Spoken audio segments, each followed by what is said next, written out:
Well, ladies and gentlemen, welcome to our video of Moon in the first house for Taurus ascendant people. And what happens when Moon is sitting in the first house in the sign of Taurus while it rules the third house. Okay? And as always, if you do not know where your Moon is placed, what sign it's in, what house it's in, what nakshatra it's in, all your other astrological details, for that check out the links here. Check out my full astrological report, including my books, Astrology, Conjunction, Aspects, and Mahadashas at the Speed of Light, including all my consultations at this link. So, Moon in the ascendant in the sign of Taurus. So, you got to understand one thing. Moon rules the third house. Okay? And according to Parashara, who is, Parashara isn't really a person, it's just a respected name of Rishi, whomever wrote this astrological text of Jyotish, says that for Taurus ascendant, Moon is neutral or not. It's very conditional. It can either go good or bad. Sometimes it can be good no matter what. Sometimes it'll be bad no matter what. In this case, it's kind of neutral because of the fact Moon rules the third house, which is, sure, we think of it as people who only know the basics of astrology, just know like, okay, it's a house of communication, writing, journalism, media, dramatic art, sports, okay, short distance travel. But what you fail to realize, it is known as a trick house.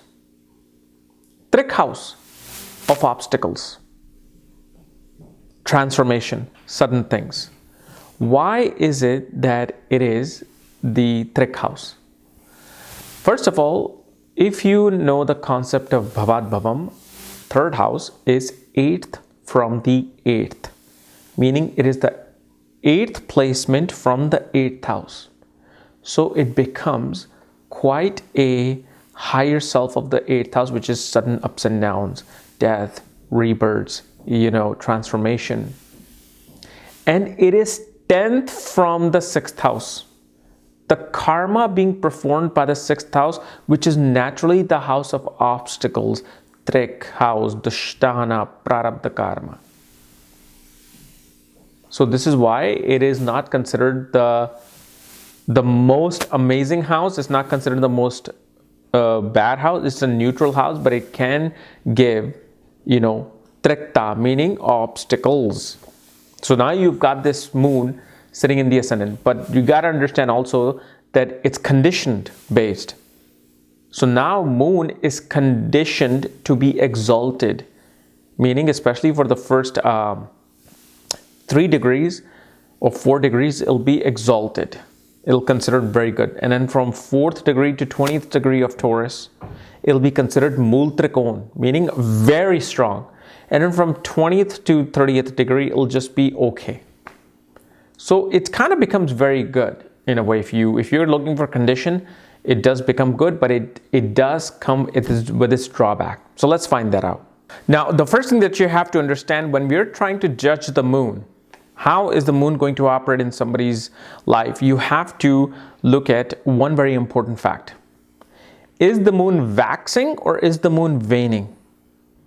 If the Moon is waxing, you can see that there's more output of godly energy. If it's a waning Moon, it's more of asuric energy. Like, for example, godly energy would be a person would pray, a person would go to the temple every day, a person would follow the advice of their parents, their elderly. If it's an asuric, they'll be much more determined on their own. They'll be drinking, eating non-veg. They'll be all about, carousing and having the worldly ambitions and desire instead of wanting to leave this world. Instead of like understanding who you are and trying to go to a higher place, such person will be much more stuck in this world. That's the difference between waxing and waning. Waning also brings more gloomy thoughts. Waning brings more darker thoughts, perhaps even more sexual thoughts, where a waxing Moon will not be apprehended by such thoughts. So that's two things that you have to remember. Is it waxing or is it waning? But this is the particular Moon that, first of all, if it's waxing, a person will be extremely clever. Very clever and a bit cunning as well. They will give a completely different persona about who they are than who they truly are. Okay, like a person come out as very saintly, somebody who loves everybody, somebody who wants to be in friendship with everybody, somebody who wants to help everybody, but the agenda is always them.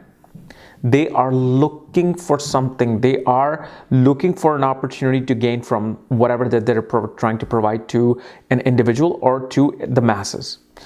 Especially if it's a waning moon, person will be a great artist, a great actor. Why? Because only through when you have dealt with the gloominess of this world, the sadness of this world, the bitterness of this world, the sourness of this world, can you be a great actor. No great actor gets an acting award when they just do some comedy role, some light-hearted role. Most of the time when somebody wins an acting award, they did something so dramatic, so ludicrous that it just looked like, wow.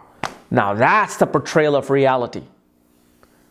A waxing moon will be just as good, but here's the thing between waxing and waning moon. Waxing moon will give more fame, where a waning moon may make a person a good artist, but they may not be able to get the fame that they want. They actually can become infamous. And especially a waning moon makes a person extremely sexual. Somebody who will seduce other people's spouses, somebody who can go out and have multiple affairs. A waxing moon, can do the same unless they have aspect of Jupiter upon it. If they have aspect of Jupiter upon such a moon, a person will be much more pure.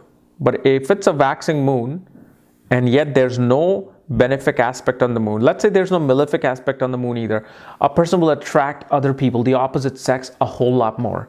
Let's say if one is gay, they will attract the same sex even more.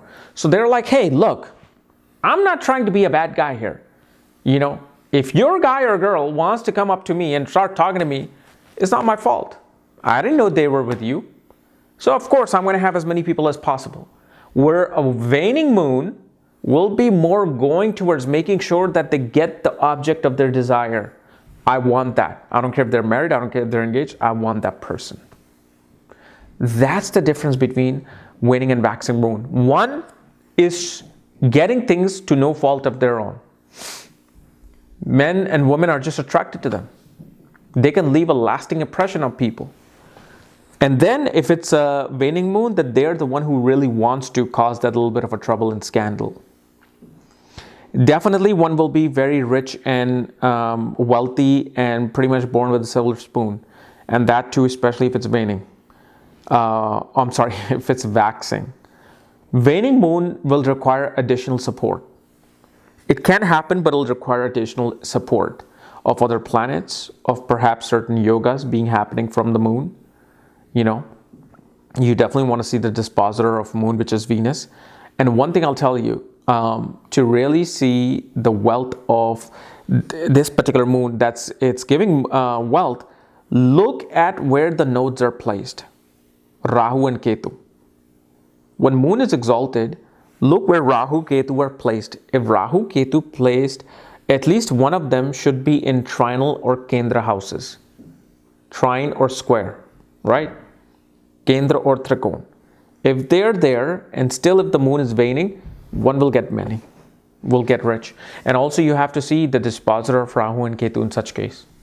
It's a little complicated. It's not that complicated if you're used to astrology on daily basis as I am, but yeah, for a new person, like, okay, now you have to gotta look there, you gotta look this. No, I mean, these things just come in within like 5 seconds of you looking at a chart. Like, okay, the moon is exalted, Rahu, Ketu are this place, Rahu, Ketu dispositor this way, and the dispositor of moon is this way. Okay, this is absolutely a great moon.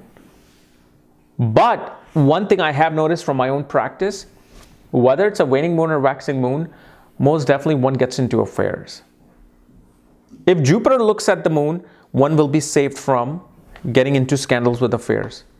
One will have affairs, especially at certain degrees. Okay? And also shows a beautiful mother. One is born to a beautiful mother. Now imagine, let's say you take a supermodel. Supermodel is a supermodel. They're beautiful women. And if they have a child, that child most definitely will signify beautiful mother in their chart. And so you will be able to see it, especially if it's a waxing moon in the sign of Taurus. Also, a person loves cars. They love sports cars especially. They love sports. I don't care if it's a man or woman. I don't care if you're young or old. You just love sports. Of course, you're not going to love all the sports. You'll just pick up a sport that you deal with. Especially, this is a person that can definitely love things like football, cricket, NASCARs, gambling, poker. So this person's a pleasure-seeking person, and pleasure comes to them easily. Whether they have money or not, pleasure comes to them. Okay? So guys, this was my analysis of moon in the ascendant for Taurus ascendant people. If you're new to my channel, subscribe below. And if you want to know where your moon is placed, all the other astrological details for that, check out the links here and check out my full astrological report, including my school and academy, Magha Vedic Astrology Academy, where you will learn all the secrets of Vedic astrology. Okay, bye-bye.